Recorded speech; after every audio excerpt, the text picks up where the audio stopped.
ಇಲ್ಲ ಇಲ್ಲ ಡೈರೆಕ್ಟ್ ನೇರವಾಗಿ ಮಾಡ್ಬಿಟ್ಟಿದೆ ಈಗ ಸರ್ ಶುರು ಮಾಡ್ಲಾ ಸರ್. ಈಗ ಹಾಸನ ಜಿಲ್ಲೆ ಒಳಗೆ ಪ್ರತಿ ವಿಧಾನಸಭಾ ಕ್ಷೇತ್ರದಲ್ಲಿ ಜಿಲ್ಲಾಧಿಕಾರಿ ಪ್ರಾಮಾಣಿಕವಾಗಿ ಕೆಲಸ ಮಾಡ್ತಾ ಇದ್ದಾರೋ ನೀವು ಗೊತ್ತಿಲ್ಲ. ಏಕೆಂದ್ರೆ ಅವ್ರ ಬಗ್ಗೆ ನಾನು ನನ್ನ ಜೀವನದಲ್ಲಿ ನಾನು 30 ವರ್ಷ ಶಾಸಕರಾಗಿ ಕೆಲಸ ಮಾಡಿದ್ದೀನಿ. ಇಂಥ ಜಿಲ್ಲಾಧಿಕಾರಿ ನೋಡಲಿಲ್ಲ. ಅದೆಲ್ಲಿಂದ ಹಿಡ್ಕೊಂಬಂದವರೋ ಗೊತ್ತಿಲ್ಲ. ಈ ಜಿಲ್ಲಾಧಿಕಾರಿನ ತಹಸೀಲ್ದಾರರು ನಾವೇನು ಕಳಿಸಿಲ್ಲ. ಈ ಸರ್ಕಾರ ತಹಸೀಲ್ದಾರರು ಕಳಿಸ್ತಾರೆ. ಉದಾಹರಣೆಗೆ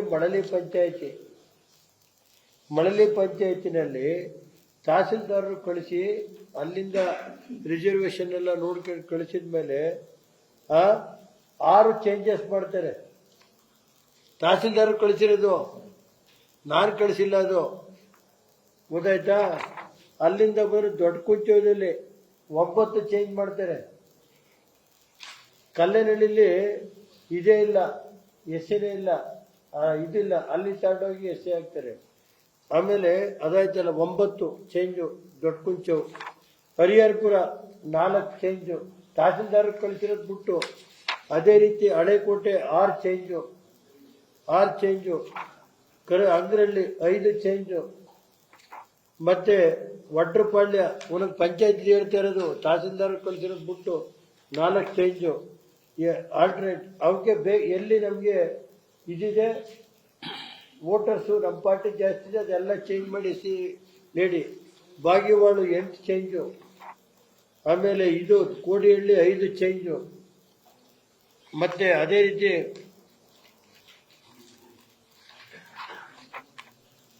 ಇದು ಮೂಡ್ಲಿಪ್ಪು 3 ಚೇಂಜು.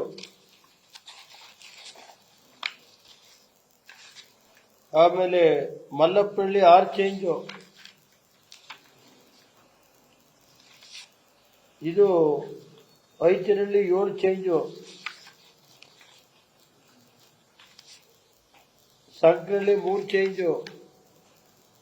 ಮಾರ್ಗೋಟಹಳ್ಳಿ 4 ಚೇಂಜು.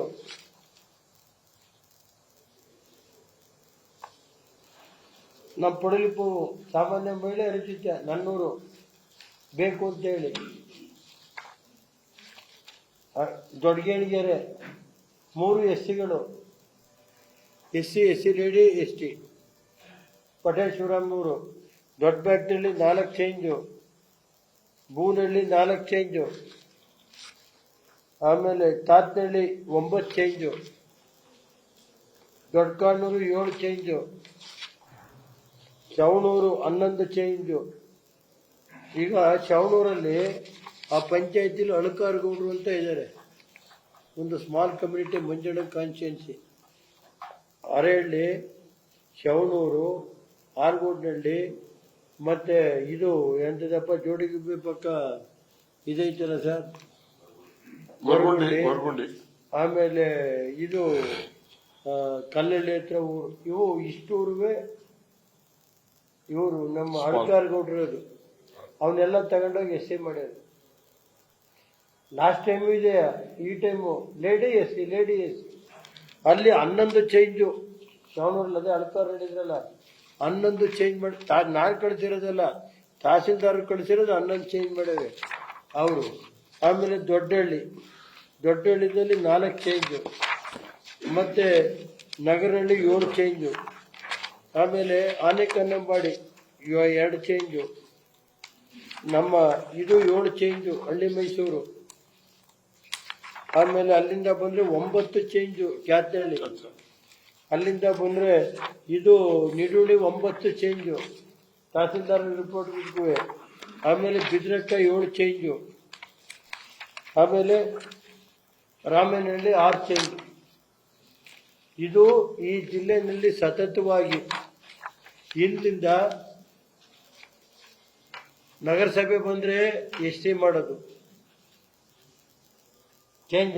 ಅದಿಲ್ಲಿ ರಿಸರ್ವೇಷನ್ ಬರಲ್ಲ, ಸುಪ್ರೀಂ ಕೋರ್ಟ್ ಅವರಿಗೆ ಹೋಯ್ತು. ಮತ್ತೆ ಇದೇ ರೀತಿ ಜಿಲ್ಲಾ ಪಂಚಾಯತಿ ಈ ಜಿಲ್ಲೆ ಈ ಕಾಂಗ್ರೆಸ್ ಸರ್ಕಾರ ಇದ್ದಲ್ಲ ಇವೆಲ್ಲ ನಡೀತಾ ಇರೋದು. ಜಿಲ್ಲಾ ಪಂಚಾಯತಿ ಉಪಾಧ್ಯಕ್ಷ ಆಯ್ತು, ಅಧ್ಯಕ್ಷರು SC ಮಾಡಿ ನಾನು ಮಾಡ್ಲಿಕ್ಕೆ ಕೊಡ್ಲಿ ಆ ಸಮಾಜಕ್ಕೆ, ನಾನು ಬೇಡ ಅನ್ನಲ್ಲ. ನಗರಸಭೆ ಒಂದ್ಸಾರಿ ಕೊಡುವಾಗ ಜನರಲ್ ಬಂದಿತ್ತು, ಆಗ SC ಬಂದಿತ್ತು, SC ಕೊಡ್ಲೇ ಇಲ್ಲ, ತಗೊಂಡವರು ಬೇರೆ ಯಾಕೋ ಕೊಟ್ರು. ನಾನು ಹೇಳಿದ್ ಯಾವ ಮಟ್ಟಕ್ಕಿದೆ ಅಂದ್ರೆ, ಒಬ್ಬ ಜಿಲ್ಲಾಧಿಕಾರಿ ತಹಸೀಲ್ದಾರರು ಕೇಳಿದ್ರು, ಸರ್ ಇಲ್ಲ ಇದ್ರಲ್ಲಿ ರಾಜಕೀಯದ ಇನ್ಫ್ಲೂಯೆನ್ಸ್ ಇಲ್ಲ ಸರ್, ಆ ವರ್ಷಕ್ಕೆ ಬದಲಾವಣೆ ಅಂದ್ಮೇಲೆ ನಾವು ಕೇಳಕ್ ಹೋಗಿಲ್ಲ. ನಾವು ಅವ್ರ ಹತ್ರ ಸರ್ಟಿಫೈಡ್ ಕಾಪಿನ ತಗೊಂಡಿದ್ದೀವಿ, ತಹಸೀಲ್ದಾರ್ ಹತ್ರ ದೃಢೀಕರಿಸಿದ ಪಟ್ಟಿ, ಗೊತ್ತಾಯ್ತು ಏನ್ ಸರ್? ನಾವು ಇದೆಲ್ಲ ದೃಢೀಕರಿಸಿದ ಪದ್ಧತಿ ತಗೊಂಡಿದ್ದೀನಿ. ಈ ಜಿಲ್ಲಾಧಿಕಾರಿ ಬಾಗಿಲು ಇದಕ್ಕೆ ಹೋಗಲ್ಲ, ಇಲ್ಲಿವೆ ಬರೀ ಬೆಳಗ್ಗೆ ಎದ್ದೇಟಿಗೆ ಡ್ರಾಮಾ ಮಾಸ್ಟರ್ ಇದ್ದಂಗೆ. ನಾವು ಇವತ್ತು ಜಿಲ್ಲಾಧಿಕಾರಿಗಳಿಗೆ ಹೆಚ್ಚಿಗೆ ಹೇಳ್ತೀನಿ, ಕಂದಾಯ ಇಲಾಖೆ ಹೆಂಗ್ ನಡೀತಾ ಇದೆ ಗೊತ್ತಾ? AC ಆಫೀಸಲ್ಲಿ ಎಷ್ಟೋ ಗೊತ್ತಾ ಕಡ್ತ, DC ಆಫೀಸಲ್ಲಿ ಎಷ್ಟೋ ಗೊತ್ತಾ ಕಡ್ತ. ಕೆಲವು ಬೇಕಾದ್ರೆ ಏನ್ ಬೇಕಾದ್ರೂ ಮಾಡ್ಬೋದು, ಆ ಮಟ್ಟಕ್ಕಿದೆ. ಇವತ್ತು ನಾನು ಇದೊಂದೇ ನಾನು ಮಾಡೋದು. ಫಸ್ಟ್ ಪಂಚಾಯತಿದು ಯಾವುದೇ ಇದ್ರೆ ನಾನಲ್ಲ, ತಹಸೀಲ್ದಾರ್ರಿಂದ ಬಂದ ಮೇಲೆ ಯಾವ ಆಧಾರದ ಮೇಲೆ ಚೇಂಜ್ ಮಾಡಿದ್ರು DC? ಯಾವ ಆಧಾರದ ಮೇಲೆ? 10, 11 ಒಂದೊಂದು ಪಂಚಾಯತ್ಗೆ ಇರೋದು 13 ಸೀಟ್ ಇದ್ರೆ 11 ಸೀಟ್ ಹೆಂಗ್ರಿ ಚೇಂಜ್ ಮಾಡ್ತಾರೆ? ಚೌಡೂರು ಪಂಚಾಯತಿಲಿ ಅಲ್ಲಿ ಅಲ್ಕಾರ ಸಮಾಜ ಇರೋದು ಮೇಜರು, ಮಂಜಣ್ಣ ಕಾನ್ಸ್ಟಿಟ್ಯೂನ್ಸಿನೇ ಹಳ್ಳಿ ಮೈಸೂರು ಹೋಗ್ಲಿ, ಯಾವ ಮಟ್ಟಕ್ಕೆ ಮಾಡ್ತಾರಿದ್ದ? ಓಲಿ ಒಂದು ಕರಡು ಪ್ರತಿನಾರು ಹಾಕ್ಬೇಕಲ್ಲ. ಇಲ್ಲಿಂದ ಏನ್ ರೂಲ್ಸ್ ಪ್ರಕಾರ ಒಂದು ಪಂಚಾಯತಿದ ಫಸ್ಟ್ ಕರಡು ಪ್ರತಿ ಹಾಕ್ತಾರೆ ನೋಡ್ರಿ, 15 ದಿನ ಟೈಮ್ ಕೊಡ್ತಾರೆ. ಅದು 15 ದಿನದ ಮೇಲೆ ಫೈನಲ್ ಮಾಡ್ತಾರೆ. ಅದು ಇಲ್ವೇ ಇಲ್ಲ, ಡೈರೆಕ್ಟ್ ಯಾವ್ದೈತೋ ಗೊತ್ತಿಲ್ಲ. ಎಲೆಕ್ಷನ್ ಕಮಿಷನ್ ಏನು ಗೊತ್ತಿಲ್ಲಪ್ಪ, ಅವ್ರಿಗೆ ಎಲೆಕ್ಷನ್ ಕಮಿಷನ್ ಯಾರೋ ಗೊತ್ತಿಲ್ಲ. ಇವರು ಇಲ್ಲಿ ಹೇಳ್ತಾರೆ ಕೇಂದ್ರದ ಎಲೆಕ್ಷನ್ ಕಮಿಷನರು BJP ಏಜೆಂಟ್ ಅಂತಾರೆ. ಇಲ್ಲಿರೋ ಎಲೆಕ್ಷನ್ ಕಮಿಷನ್ ಯಾರು? ಇದನ್ನ ನಾನು ಹೇಳೋದು ಜಿಲ್ಲಾಧಿಕಾರಿಗಳಿಗೆ. ನಮ್ಮ ಕಾರ್ಯಕರ್ತರು ಸೋಮವಾರ ಒಂದು ನಮ್ಮ ತಾಲೂಕು ಅಧ್ಯಕ್ಷರು ಕುಮಾರಸ್ವಾಮಿ ಅವರ ನೇತೃತ್ವದಲ್ಲಿ ಸೋಮವಾರ ಮಾಡ್ತಾರೆ, ಒಂದು ಪ್ರೊಟೆಸ್ಟ್ ಮಾಡ್ತಾರೆ. ಅದು ಸರಿಪಡಿಸ್ತು ಹೋದ್ರೆ ಮುಂದಿನ ಸೋಮವಾರ ನಾವು 4 ಜನ ಈ ಶಾಸಕರು ಪ್ಲಸ್ ಮಾಜಿ ಮಂತ್ರಿಗಳಾದಂತ ಕುಮಾರಣ್ಣವರು, ನಮ್ಮ ಜಿಲ್ಲಾ ಅಧ್ಯಕ್ಷರು, ನಮ್ಮ ತಾಲೂಕು ಅಧ್ಯಕ್ಷರು ಎಲ್ಲ ಸೇರಿ ಜಿಲ್ಲಾಧಿಕಾರಿಗಳ ಆಫೀಸ್ನ ಮುತ್ತಿಗೆ ಹಾಕ್ತೀವಿ. ಅದೇನು ಪೊಲೀಸು ಮಾಡ್ತಾರೋ, ಫೈರಿಂಗ್ ಮಾಡ್ತಾರೋ, ಏನ್ ಮಾಡ್ತಾರೋ ಮಾಡ್ಲಿ. ಏನಾದ್ರು ಹೆಚ್ಚು ಕಮ್ಮಿ ಆದ್ರೆ ಜಿಲ್ಲಾಧಿಕಾರಿಗಳೇ ನೇರ ಹೊಣೆ. ಈ ಜಿಲ್ಲಾಧಿಕಾರಿಗಳದ್ದು ಇನ್ಮೇಲೆ ದಿನ ಅವ್ರ ಕಚೇರಿ ಏನೇನು ನಡೀತಾ ಇದೆ ಗೊತ್ತಿದೆ ನನಗೆ. ಯಾವ ಇಲಾಖೆಯಲ್ಲಿ ಏನೇನು ನಡೀತಾ ಇದೆ, ಭ್ರಷ್ಟಾಚಾರಗಳನ್ನ, ರೈತರನ್ನ ಮುಳುಗ್ಸೋದು, ಏನ್ ಬೇಕೋ ಏನೋ ಅಧಿಕಾರ ಐತೆ, ದರ್ಪ ಎಷ್ಟು ದಿನ ಮಾಡ್ತಾರ್ರಿ? ಈ ದರ್ಪಗೆಲ್ಲ ಹೆದರಿಕೆತೀನಿ ಅಂತ ತಿಳ್ಕೊಂಡಿದ್ರೆ ಆ ಜಿಲ್ಲಾಧಿಕಾರಿಗಳಿಗೇನೋ ಸರ್ಕಾರದ ನನಗೆ ಕುಮ್ಮಕ್ಕ ಐತೆ, ದರ್ಪ ನಾನು ಮಾಡ್ತೀನಿ, ಅದೇನ್ ದರ್ಪ ಮಾಡ್ತಾರೆ ನೋಡೋಣ. ಇಂಥವೆಲ್ಲ ನಾನು ನೋಡ್ಬಿಟ್ಟಿರೋರು. ನಾನು 1 ವಾರ ಗಡುವು ಕೊಡ್ತೀವಿ, ಮಂಜಣ್ಣವರು ನಾವು ಮಾತಾಡಿದ್ದೀವಿ. ಅಸೆಂಬ್ಲಿ ಆದ ತಕ್ಷಣ ಬರ್ತೀವಿ ಸೋಮವಾರ. ಅದೇನ್ ಮಾಡ್ತಾರೆ ಕಚೇರಿ ಮುಂದೆ ಕೂರ್ತೀವಿ. ಯಾವ ಆಧಾರದ ಮೇಲೆ ಚೇಂಜ್ ಮಾಡಿದ್ರು? ತಹಸೀಲ್ದಾರ್ ಹೆಂಗ್ ಮಾಡ್ಕೊಟ್ಟ ಇದನ್ನ? ತಹಸೀಲ್ದಾರ್ ಮಾಡ್ಬೇಕಾದ್ರೆ ಕಣ್ಮುಚ್ಚಿಗೆ ಮಾಡಿದ್ನ? ನಾವೇನಾದ್ರು ತಹಸೀಲ್ದಾರನ್ನ ಅವತ್ತು ಇಲ್ಲಿ ಹಾಸನ ತಹಸೀಲ್ದಾರ್ ಅವ್ರೆ ಈ ಹಾಸನ ಸುತ್ತಮುತ್ತ ಲೂಟಿ ಮಾಡಕ್ ಇಟ್ಕೊಂಡವ್ರು, ಇವಳನ್ನ ಏಜೆಂಟ್ ಆಗಿ ಕರ್ಕೊಂಡ್ ಬಂದವಳೆ. ಕಡೂರಲ್ಲಿ ಸಸ್ಪೆಂಡು, ಜೈಲ್ಗೆ ಹೋಗಿ ಬಂದವ್ರು ಗಿರಾಕಿ. ಇಲ್ಲಿ ಆ ತಹಸೀಲ್ದಾರ್ ಅವರಲ್ಲ ಯಾವ ಮಟ್ಟಕ್ಕೆ ಅವರು ಅಂತ ಅಂದ್ರೆ ಹೇಳ್ಬೇಕು ನೀವು, ನಾನು ಹೇಳೋದಿಲ್ಲ.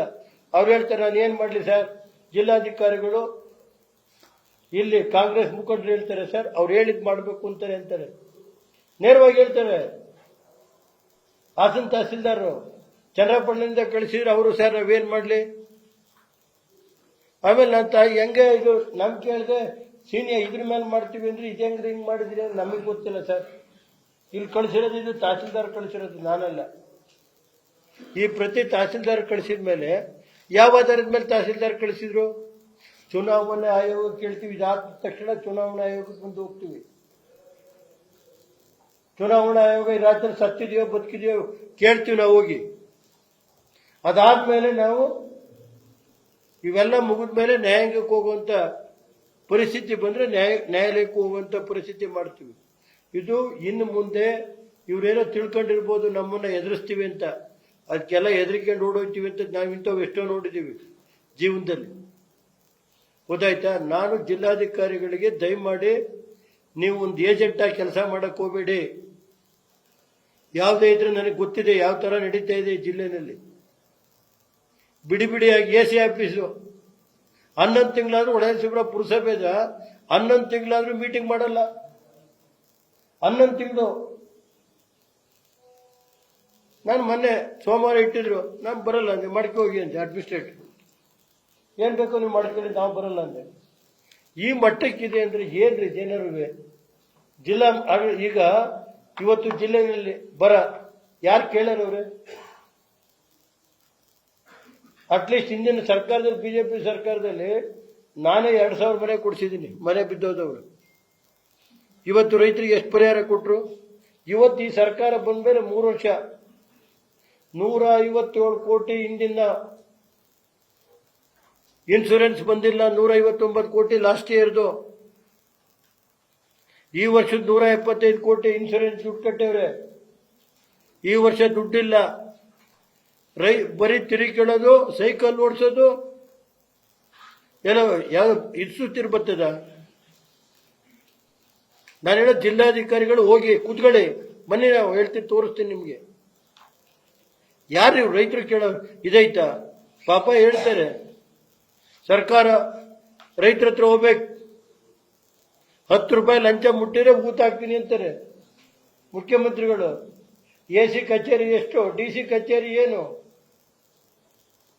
ಯಾವ ಕಚೇರಿಗೆ ಹೋದ್ರು ದುಡ್ಡಿಲ್ದಲೆ ಆಯ್ತಾಯ್ತಾ ಕುಮಾರಸ್ವಾಮಿಯರೇ? ಮುಳುಗಡೆ ಆಫೀಸ್ಗೆ ಹೋಗ್ಬಿಟ್ರಂತೂ ಒಬ್ಬ ಹಿಂದಿನ ಪಾಪ ಜಿಲ್ಲಾಧಿಕಾರಿ ಅಟ್ಲೀಸ್ಟು ಕೆಲಸನಾರು ಮಾಡೋರಮ್ಮ.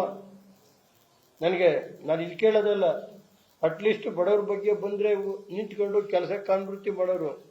ಇದೇನು ಕಾನೂನು ಪಾಲನೆ ಇಲ್ವೇ ಇಲ್ಲ. ಏನೋ ತಿಳ್ಕೊಂಡ್ಬಿಟ್ಟವ್ರು ಶಾಶ್ವತವಾಗಿ ಕಾಂಗ್ರೆಸ್ ಇರ್ತದೆ ಅಂತ ತಿಳ್ಕೊಂಡವ್ರು ಈ ಜಿಲ್ಲಾಧಿಕಾರಿ.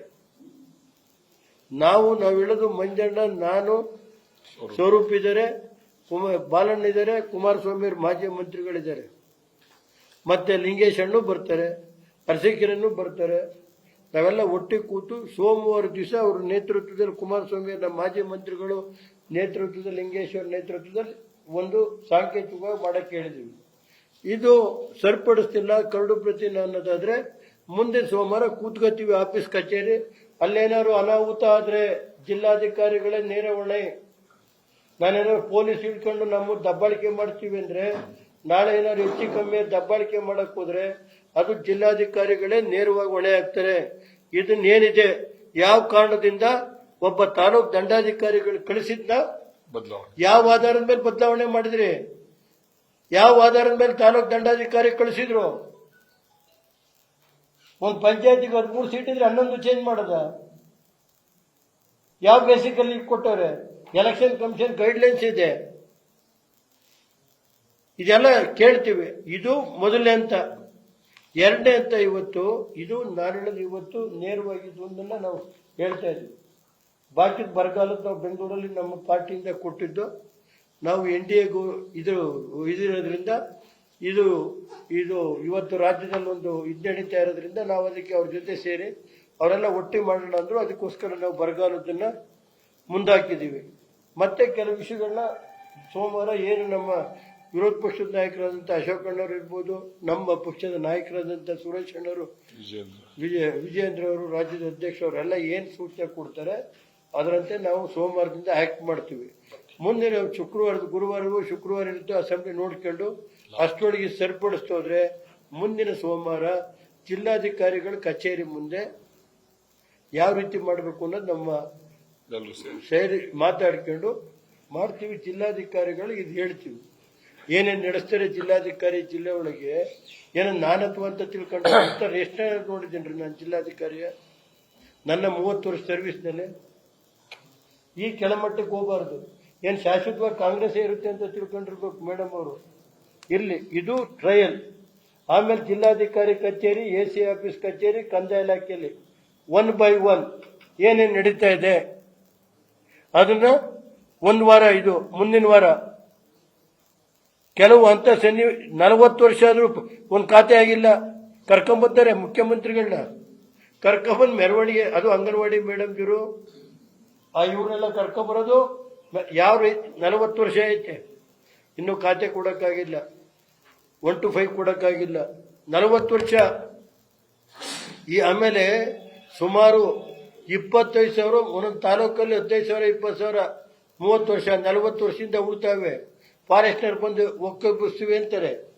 ಈ ಪರಿಸ್ಥಿತಿ ಇದೆ. ಯಾರು ಕೇಳಾರ ಅವ್ರು ರೈತರಲ್ಲಿ? ಈ ಪರಿಸ್ಥಿತಿ ಇದೆ. ಇದನ್ನ ನಾನು ಜಿಲ್ಲಾಧಿಕಾರಿಗಳಿಗೆ ದಯಮಾಡಿ ನೀವು ಕಾನೂನು ಆಧಾರದ ಮೇಲೆ ಮಾಡೋದಾದ್ರೆ ಮಾಡಿ, ಇಲ್ಲ ಯಾವ ಆಧಾರದ ಮೇಲೆ ತಹಸೀಲ್ದಾರ್ ಯಾವ ಆಧಾರದ ಮೇಲೆ ಕಳಿಸ್ತಾ? ಹಾಗಾದ್ರೆ ತಹಸೀಲ್ದಾರ್ ಮೇಲೆ ಕ್ರಮ ತಗೊಳ್ಳಿ, ಸರಿಯಾಗಿ ಕಳಿಸ್ತಾ ಹೋಗಿದ್ರೆ. ಯಾವ ಜಸ್ಟಿಫಿಕೇಶನ್ ಕೊಡಿ. ತಹಸೀಲ್ದಾರ್ ಯಾವ ಆಧಾರದ ಮೇಲೆ ಕಳಿಸ್ತಾ? ಈ ಹಾಸನ ತಹಸೀಲ್ದಾರ್ ಸುತ್ತಮುತ್ತ ಈಗಾಗಲೇ ಯಾರ್ಯಾರ ರಾಜಕಾರಣಿಗಳದ್ದು ಎಷ್ಟೆಷ್ಟು ಐತಿ ಅಂತೇಳಿ ತಹಸೀಲ್ದಾರು ಸರಿಯಾದ ರೀತಿ ನಡ್ಕೊಳ್ದು ಹೋದ್ರೆ ಹಾಸನ್ ಲ್ಯಾಂಡ್ ಮಾಫಿಯಾಗಳಿದಾರಲ್ಲ, ಬಡವರಿಗೆ ಕೊಡಿ, ರೈತರಿಗೆ ಮಾಡಲಿ. ಆದ್ರೆ ನಾನು ಹೇಳೋದು, ನಮ್ಮಂತ ರಾಜಕಾರಣಿಗಳು ಲೂಟಿ ನಡೆಸ್ತಾರಲ್ಲ ಅಂತರಿಗೆ ನಾವು ಅವಕಾಶ ಕೊಡಲ್ಲ. ಸ್ವರೂಪನಿಗೆ ಹೇಳಿದ್ದೀನಿ, ಯಾವುದೇ ರೈತರು ಯಾರೋ ಅರ್ಜಿ ಬರೆದು ನಾವೇ ಒಂದು ಪಕ್ಷಕ್ಕೆ ಗೊತ್ತಿಲ್ಲದೆ ವಿಧಾನಸಭೆಯಲ್ಲಿ ಮಾತಾಡಿದ್ರು, ರೈತರಿಗೋಸ್ಕರ ನಾವು ಯಾವ ಬೇಕಾದ್ರೂ ತ್ಯಾಗ ಮಾಡಕ್ ಸಿದ್ಧ, ಕೂತ್ಕೋತೀವಿ ರೈತರ ಹತ್ರ, ಮಾಡ್ಲಿ, ಅನುಭವಿಸ್ಲಿ. ಹಾಸನ ಕೃಷ್ಣನಗರ ಕೇಳಿದ್ರಪ್ಪ ರೈತರದ್ದು ಮಾಡ್ತೀವಿ ಎಂದು, ಕೆಲವೊಂದ್ರೆ 50% ಇವರೇ ಅವರೇ, ಆದ್ರೂ ನಾನು ಕೇಳಕ್ ಹೋಗಿಲ್ಲ. ರೈತರಿಗೋಸ್ಕರ ನಾವೇನ್ ಬೇಕಾದ್ರೂ ತ್ಯಾಗ ಮಾಡಕ್ ತಯಾರು. ಆದ್ರೆ ಮಧ್ಯವರ್ತಿಗಳು ಲೂಟಿ ಮಾಡಕ್ಕೆ ಈ ಅಧಿಕಾರಿಗಳು ಸೇರ್ಕೊಂಡು ಮಾಡ್ತಾ ಇದ್ದಾರೆ. ಒಂದು ಇಲಾಖೆ ಹೇಳ್ತಾರೆ, ಹಾಸನ ಜಿಲ್ಲೆ ಒಂದೇ ಒಂದು ಇಲಾಖೆಯಲ್ಲಿ ಒಂದು ವರ್ಷಕ್ಕೆ 12ರಿಂದ 20 ಕೋಟಿ ಬರುತ್ತಂತೆ. 12ರಿಂದ 20 ಕೋಟಿ ಲಂಚ ಒಂದು ವರ್ಷಕ್ಕೆ. ನಾನೆಲ್ಲ ಅಧಿಕಾರಿ ಹೇಳ್ತಾ ಇರೋದು, ಅದನ್ನ ಆಮೇಲೆ ಹೇಳ್ತೀರಿ, ಟೈಮ್ ಬಂದ ಈಗ ಹೇಳಕ್ಕಾಗಲ್ಲ. ಎಲ್ಲಾನು ಒಂದೇ ಸರಿ ಹೇಳಕ್ಕಾಗ್ತದ? ಇವತ್ತು ಫಸ್ಟ್ ನಮ್ದು ಪಂಚಾಯತಿದು ಟಾರ್ಗೆಟ್ ನಾನು ಹೇಳೋದು. ಯಾಕೆಂದ್ರೆ ಇದ್ರದ್ದು ಹೇಳಿದೆ, ಬೆಳೆ ಪರಿಹಾರದ ಇದೆಲ್ಲ, ಅದು ಬೇಕಾದ್ರೆ ಒಂದ್ ಸ್ವಲ್ಪ ಸ್ಲೋ ಡೌನ್ ಮಾಡಿ. ಇದ್ರದ್ದು ಒಬ್ಬ ಮೆಂಬರ್ ಇರ್ತಾನೆ, ಆ ಊರಿನಲ್ಲಿ ಕೆಲಸ ಮಾಡಬೇಕು. ಅದು ಬಿಟ್ಬಿಟ್ಟು ನೀವು ತಗೊಂಡೋಗ್ಬಿಟ್ಟು ಎಲ್ಲ ಎಲ್ಲಿ ಮೆಜಾರಿಟಿ ಐತೆ, ಒಂದು ಸಮಾಜ, ಅಳ್ಕಾರ ಸಮಾಜ ಇರವೇ ಒಂದು 25 ಊರವೆ, ಅವು ತಗೊಂಡೋಗ್ಬಿಟ್ಟು ಅವ್ರಿಗೆ ಇದನ್ನ ತಗೊಂಡೋಗಿ ಅಲ್ಲಿ ಅವರಲ್ಲಿ ಎಸ್ಸಿನೂ ಇಲ್ಲ ಅಥವಾ ಎಷ್ಟಿನೂ ಇಲ್ಲ ಅಂತ ನಾನು ಎಸ್ಸಿಗಳು ಕೊಡಿ, ನಾನು ಬೇಡ ಅನ್ನಲ್ಲ. ಅವ್ರಿಗೆ ಎಷ್ಟು ಕೊಡಬೇಕೋ ಇನ್ನೂ 5% ಜಾಸ್ತಿ ಮಾಡ್ತೀರಾ ಕೊಡಿ, ನಂದೇನು ಅಭ್ಯಂತರ ಇಲ್ಲ. ಪರಿಶಿಷ್ಟ ಸಮಾಜಕ್ಕೆ ಇನ್ನೂ 5% ಜಾಸ್ತಿ ರಿಸರ್ವೇಶನ್ ಕೊಟ್ಟರು ನಮ್ದು ಒಪ್ಪಿಗೆ ಇದೆ. ಎಸ್ ಟಿ ಸಮಾಜಕ್ಕೂ 5% ಕೊಡಿ ಜಾಸ್ತಿ. ಆದ್ರೆ ಕೆಲವು ಕಡೆ ಸಾಮಾನ್ಯ ವರ್ಗ ಇರುವಂತವನ್ನ ಚೇಂಜ್ ಮಾಡಕ್ ಹೋಗಿ ರಾಜಕೀಯ ದುರುದ್ದೇಶದಿಂದ ಅಲ್ಲಿ ಯಾರು ಆ ಊರಲ್ಲಿ ಎಸ್ಸಿನೇ ಇರಲ್ಲ, ಆ ಸೀಟ್ ಖಾಲಿ ಬೀಳುತ್ತೆ. ಎಷ್ಟಿನೇ ಇರಲ್ಲ, ಸೀಟ್ ಖಾಲಿ ಬೀಳುತ್ತೆ. ಅದು ಅನ್ಯಾಯ ಆಗಬಾರ್ದು, ಆ ಸಮಾಜಕ್ಕೂ ಅನ್ಯಾಯ ಆಗಬಾರ್ದು, ಜನರಲ್ನರ್ಗೂ ಅನ್ಯಾಯ ಆಗಬಾರ್ದು ಅನ್ನೋದು ನನ್ನ ಭಾವನೆ ಅಷ್ಟೇ. ಇದನ್ನ ಜಿಲ್ಲಾಧಿಕಾರಿಗಳು ಸರಿಪಡಿಸ್ಕೊಳ್ತು ಹೋದ್ರೆ ನಾಳೆ ದಿವಸ ಅವ್ರು ಇಲ್ಲೇ ಇನ್ನೂ ಒಂದು ವರ್ಷ ಕಾಂಗ್ರೆಸ್ ಗೌರ್ಮೆಂಟ್ ಇರೋರಿಗೆ ಇರ್ಲಿ, ಆಮೇಲೆ ನೋಡೋಣ 2028ಕ್ಕೆ ಏನಾಗುತ್ತೆ ನೋಡೋಣ. ಇದೇನು ಇವತ್ತೇ ಬಿಡ್ತೀವಿ ಅಂತ ತಿಳ್ಕೊಬೇಡಿ. ಈಗ ಕೆಲವರು ಅಧಿಕಾರಿಗಳು ಯಾವ ಮಟ್ಟಕ್ಕಾಗುತ್ತೆ ಅದನ್ನ ಟೈಮ್ ಬಂದಾಗ ಹೇಳ್ತೀನಿ ನಾನು. ಇದನ್ನ ಕಾನೂನುಬದ್ಧವಾಗಿ ಮಾಡಬೇಕು ಅಂತ ನಾವು ಮನವಿ ಮಾಡ್ತೀವಿ. ಒತ್ತಾಯ ನಮ್ಮ ಎಲ್ಲ ಜಿಲ್ಲೆಯ ಹಾಲಿ ಶಾಸಕರು, ಮಾಜಿ ಶಾಸಕರು ಸೇರಿ ನಾವು ಒತ್ತಾಯ ಮಾಡ್ತಾ ಇದ್ದೀವಿ. ಇದು ನ್ಯಾಯಯುತವಾಗಿ ಏನ್ ಕಳೆದ ಸಾಲದು ಕಳೆದ 2 ಟರ್ಮ್ ತಾಂಡ್ ಮಾಡಿ, ಯಾವ್ದಕ್ಕೆ ಬರುತ್ತೆ ಕ್ಯಾಟಗರಿ ಅದು ಮಾಡಿ, ನಾವು ಕ್ವಶನ್ ಮಾಡಲ್ಲ. ಆಮೇಲೆ ಮಾಡೋದ್ಕಿಂತ ಮುಂಚೆ 10 ದಿನ ಟೈಮ್ ಕೊಡ್ತಿರೋ, ಒಂದು ಕರಡು ಪ್ರತಿನ ಪಂಚಾಯತಿ ಇಟ್ಟು ಕೊಟ್ರೆ ಸಾಕಿ, ಮಂಜಣ್ಣರು ಹೇಳ್ದಂಗೆ.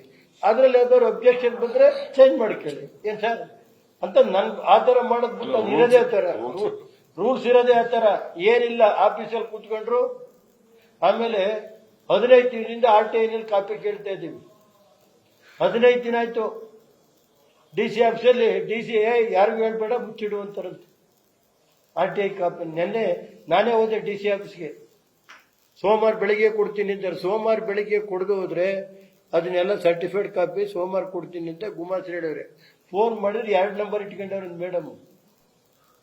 2, ಒಂದು ಪರ್ಸನಲ್ ಯಾರ್ಯಾರಿಗೆ ಮಾತಾಡ್ಬೇಕು, ಇನ್ನೊಂದು ಆಫೀಸ್ ಫೋನು. ನಾನು ಹೇಳೋದು ಒಂದು, ಆಮೇಲೆ ನಾನು ಒಂದು ಅರ್ಜಿ ಕೊಡ್ತೀನಿ. ಪರ್ಸನಲ್ ಫೋನ್ ಯಾರ್ಯಾರಿಗೂ ಐತೆ, ಆಫೀಸ್ ಫೋನ್ ಯಾರ್ಯಾರಿಗೂ ಐತೆ, ಅದು ಬೇಕಾದ್ರೆ ಒಂದು ತನಿಖೆ ಡೀಟೇಲ್ ಕೇಳ್ತೀವಿ. ಪರ್ಸನಲ್ ಫೋನ್ ಏನು, ಆಫೀಸ್ ಫೋನ್ ಏನು, ಯಾರ್ಯಾರಿಗೂ ಐತೆ ಅದನ್ನು ಒಂದು ತಿಳ್ಕೊಳ್ಳೋಣ. ಇದೆಲ್ಲ ಯಾರಿಂದ ಬಂದೈತೆ, ಯಾರು ಹೇಳಿ ಮಾಡಿಸವ್ರೆ? ಪರ್ಸನಲ್ ನನಗೇನಿಲ್ಲ, ನಮಗೆ ಬೇಕಾಗಿರೋದು ಒಳ್ಳೆ ಹೆಸರು ಮಾಡಿ, ನಾವೇನು ಬೇಡ ಅನ್ನಲ್ಲ, ಗೌರವ ಕೊಡ್ತೀವಿ. ನಾವು ಹೇಳೋದು ನನಗೆ ಪರ್ಸನಲ್ ಅಲ್ಲ ಇದ್ರ ಬಗ್ಗೆ.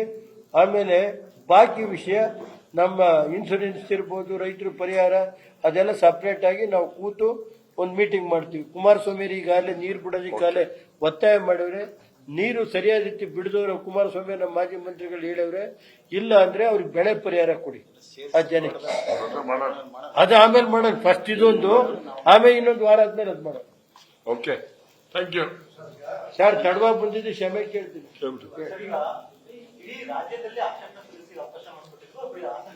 ಗೊತ್ತಿಲ್ಲ ನಮ್ಗೆ, ಅದು ನಮ್ಗೆ ನಮ್ಮ ಜಿಲ್ಲೆ ನಮಗ್ ಗೊತ್ತಿಲ್ಲ. ಹಿಂದಿಂದ ಯಾವಾಗಲೂ ಆಕ್ಷೇಪಣೆ ಕೊಡೋದಿತ್ತು, ಹಿಂದಿಂದ ಆಕ್ಷೇಪಣೆ ಕೊಟ್ಟೆ ಮಾಡಿದ್ರು. ನಾನು ಅದನ್ನು ಬೇಡಪ್ಪ, ತಹಸೀಲ್ದಾರ್ ಕಳಿಸಿದ ಮೇಲೆ ಅವ್ರು ತಹಸೀಲ್ದಾರ್ ನಮ್ನೇನಿಕೆ ನಾವು ಹೇಳೋದಕ್ಕೆ ಅವ್ರು ಏನಂದ್ರು, ಸರ್ ಇದು ಯಾವುದೇ ರಾಜಕೀಯ ಪಕ್ಷದ ಜಿಲ್ಲಾಧಿಕಾರಿ ಹೇಳವ್ರೆ, ನೀವು ಕಳಿಸ್ಕೊಡಿ ಅಂತ ಅವ್ರು ಹೇಳಿರೋದು DC. ಇದನ್ನ ಅವ್ರು ಮಾಡಿದ್ಮೇಲೆ ಇವ್ರಂಗೆ ಒಂದೊಂದು ಇದ್ರಲ್ಲ 13ಕ್ಕೆ 11 ಚೇಂಜ್ ಮಾಡೋದು, 10ಕ್ಕೆ 9 ಚೇಂಜ್ ಮಾಡೋದು. ತಹಸೀಲ್ದಾರ್ ಮೇಲೆ ಕ್ರಮ ತಾಳಿ, ಯಾವ ಆಧಾರದ ಮೇಲೆ ಕಳಿಸ್ತೆ? DC ಮೇಲೆ ಎಲೆಕ್ಷನ್ ಕಮಿಷನರು ಕೂಡಲೇ DC ಮೇಲೆ ಎಂಕ್ವೈರಿಗೆ ಆರ್ಡರ್ ಮಾಡಬೇಕು. ಕೂಡಲೇ ಎಲೆಕ್ಷನ್ ಕಮಿಷನರು ಹಾಸನ ಜಿಲ್ಲಾಧಿಕಾರಿಗಳ ಮೇಲೆ ಎಂಕ್ವೈರಿ, ಒಬ್ಬ ತಾಲೂಕ್ ದಂಡಾಧಿಕಾರಿಗಳು ಕಳಿಸಿದ್ದನ್ನ ಯಾವ ಆಧಾರದ ಮೇಲೆ ಜಿಲ್ಲಾಧಿಕಾರಿಗಳು ಚೇಂಜ್ ಮಾಡಿದ್ರು, ಅವ್ರು ಇರ್ಬೋದು, ಹೆಡ್ ಕ್ವಾರ್ಟರ್ಸ್ ಅಸಿಸ್ಟೆಂಟ್ ಇಬ್ರು ಮೇಲೂ ಎಂಕ್ವೈರಿ ಮಾಡಬೇಕು ಅಂತ ಹೇಳಿ ನಾವು ಎಲ್ಲಾ ಶಾಸಕರು ಒತ್ತಾಯ ಮಾಡ್ತೀವಿ. ಜಿಲ್ಲಾಧಿಕಾರಿಗಳ ಮೇಲೆ ಎಲೆಕ್ಷನ್ ಕಮಿಷನರು ಎಂಕ್ವೈರಿ ಕಾನ್ಸ್ಟಿಟ್ಯೂಟ್ ಮಾಡಿ, ಒಬ್ಬ ತಾಲೂಕ್ ದಂಡಾಧಿಕಾರಿಗಳು ಕಳಿಸಿದ್ನ ಯಾವ ಆಧಾರದ ಮೇಲೆ ಚೇಂಜ್ ಮಾಡಿದ್ದಾರೆ ಅದ್ ಹೇಳಿ ಅಂತ ಮಾಡ್ಬೇಕಾಗುತ್ತೆ.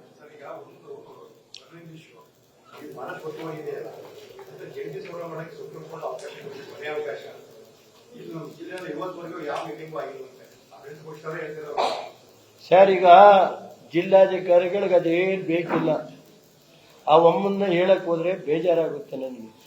ಯಾಕೆ ನಾನು ಇವತ್ತವರಿಗೆ ನವಿರಾಜ್ ಸಿಂಗ್ ಇದ್ರು, ಹಿಂದೆ ಪಾಪ ಮೇಡಮ್ ಇದ್ರಲ್ಲ, ಅವ್ರು ಏನೇ ಇರಲಿ ಪ್ರಾಮಾಣಿಕವಾಗಿ ಕೆಲಸ ಮಾಡ್ತೇವೆ ನಾವು. ನಮಗೆ ಕೆಲಸ ಮಾಡೋದು ಕೂಡ ಬೇರೆ ವಿಷಯ. ಆ ಜಿಲ್ಲಾಧಿಕಾರಿಗಳ ಕಚೇರಿಯ ಗೌರವನ್ನ ಈ ಜಿಲ್ಲಾಧಿಕಾರಿಗಳು, ಇಂಥ ಜಿಲ್ಲಾಧಿಕಾರಿಗಳು ಇಡ್ತಾರೇನ್ರಿ ಈ ಸರ್ಕಾರಕ್ಕೆ? ಮೂರ್ಖ ಇರ್ಲಿ, ನಮ್ಗೆ ಇವರೇ ಇರಬೇಕು. 1 ವರ್ಷ 1.25 ವರ್ಷ ಈ ಜಿಲ್ಲಾಧಿಕಾರಿನೇ ಇರಬೇಕು. ಇವ್ರ ಮೇಲೆ ಏನೇನು ನಡೀತಾ ಇದೆ ಅಕ್ರಮಗಳನ್ನೆಲ್ಲ ದಾಖಲೆ ಮಾಡಿ ಇಡ್ತೀವಿ. ಟೈಮ್ ಬಂದಾಗ ಅದನ್ನ ಯಾವ ತರ ಉಪಯೋಗಿಸ್ಬೇಕೋ ಉಪಯೋಗಿಸ್ತೀವಿ.